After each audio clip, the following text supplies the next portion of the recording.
केशवपुर धाम पर चल रहे 8 दिवसीय केशवपुर धाम महोत्सव का आज भगवान सत्यनारायण की कथा कर विधि विधान के साथ समापन हुआ।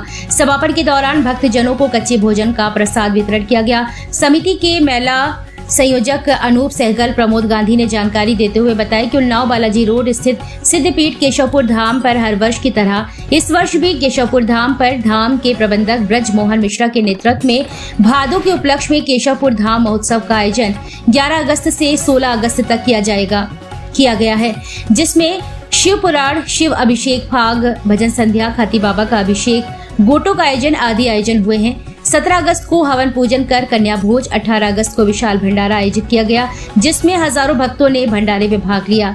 आज 19 अगस्त को केशवपुर धाम महोत्सव का समापन सत्यनारायण भगवान की कथा कर भक्तजनों को कच्चे भोजन का प्रसाद वितरित किया गया। इस दौरान आयोजन के मुख्य रूप से राम स्वरूप साहू, एकांत मिश्रा आदि उपस्थित रहे।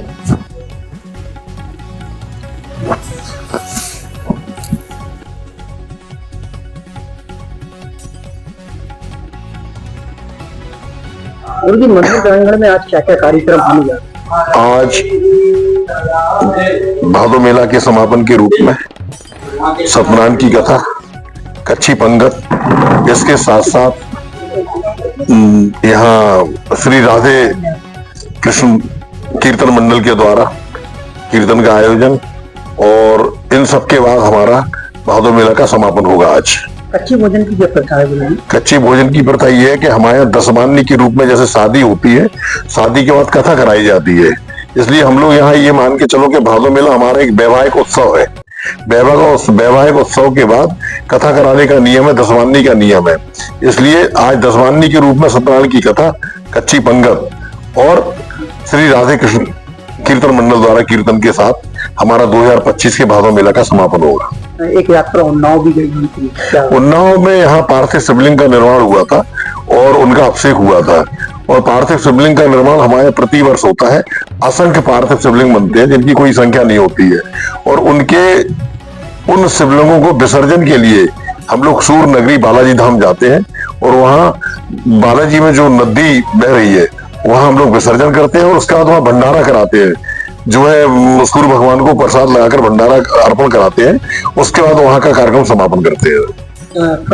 शाम के 4 बजे यात्रा है, उसका कोई निश्चित टाइम है क्या? नहीं, निश्चित टाइम इसलिए नहीं है कि चूंकि सारे लोग थके रहते हैं और विसर्जन करने का नियम ऐसा वेद पुराण में बताया कि सायंकाल ही होना चाहिए, इसलिए शाम को विसर्जन कराते हैं। क्या कहना चाहेंगे आप? जो गुरुजी ने कहा है सारी चीज। यहाँ की एक सबसे बड़ी विशेषता ये है, यहाँ पैसे का किसी प्रकार का कोई लेन देन नहीं है। जैसे और मंदिरों में जाओ तो वो कहते हैं भैया 1100 ये कटवाओ तो ये कार्य होगा, 5100 ये कटवाओ तो ये कार्य होगा। यहाँ किसी प्रकार का ऐसा कोई डिमांड नहीं है। हाँ, लेकिन ये है कि जिसकी अपनी मनोकामना पूर्ण हो जाती है तो वो अपनी श्रद्धा से जो उसको करना होता है तो वो अपने दान करे, जो भी करना वो अलग विषय है। लेकिन यहाँ किसी प्रकार कोई चंदा नहीं है, कोई लेन देन नहीं है। यहाँ भी गुल्ला महाराज जी भी 1 रुपए की ये डिमांड नहीं करते हैं, ना वो पैसे मांगते हैं, अपने पास वो पैसे रखते हैं। आज एक चंदा भी अच्छा भोजन मंदिर की आस्था वो एक हम लोग की परंपरा चली आ रही है कि हम लोग इसमें समापन होता है तो एक उसमें कथा करते हैं दशमान्य की, और कथा करने के बाद उसमें कच्चा भोजन कोई 4-5 दिन से लोग पक्का खाते रहते हैं ना। जैसे हिंदू धर्म में एक परंपरा है, अपने यहाँ शादियां होती है तो एक दशमान्य करते हैं, अपन दशमान्य से ही समापन शादियों की मानते हैं।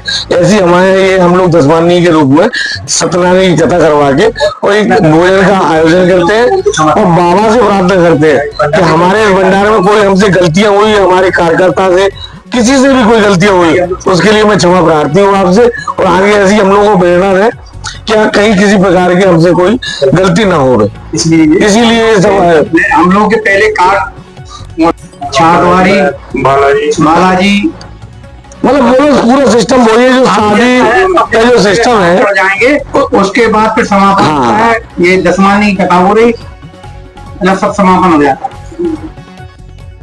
25 क्या नाम है आपका? 25 प्रमोद गांधी। ये क्या क्या कार्यक्रम हुए केशवपुर धाम में 11 अगस्त से 16 अगस्त तक 5 दिवसीय भादो मेला का आयोजन मैं हर वर्ष करता हूँ, और 11 तारीख को रामायण पाठ, 12 तारीख को शिवलिंग निर्माण, शिव कलेवा और शाम को बालाजी कीर्तन, 13 तारीख को शिव जी का और खाती बाबा महाराज का अभिषेक और शाम को संजू बघेल जबलपुर द्वारा भजन संध्या का आयोजन, 14 तारीख को हवन कन्या भोज और शाम को गोटों का आयोजन, और 15 तारीख को फूल बंगला, 56 भोग और विशाल भंडारा, महाआरती और राजेंद्र सिंह गुर्जर द्वारा फाक संध्या का आयोजन किया गया है। 16 तारीख को शिवजी विसर्जन यात्रा जो उन्नाव बालाजी जाके हम लोग करते हैं, वहाँ भंडारा होता है। उसके बाद आज 19 तारीख को सत्यनारायण की कथा से हम लोग समापन करते हैं और एक कच्चे खाने का भोजन का आयोजन करते हैं, जिनमें करीब 1000 आदमी का हम लोग आज समापन पर प्रोग्राम करते हैं।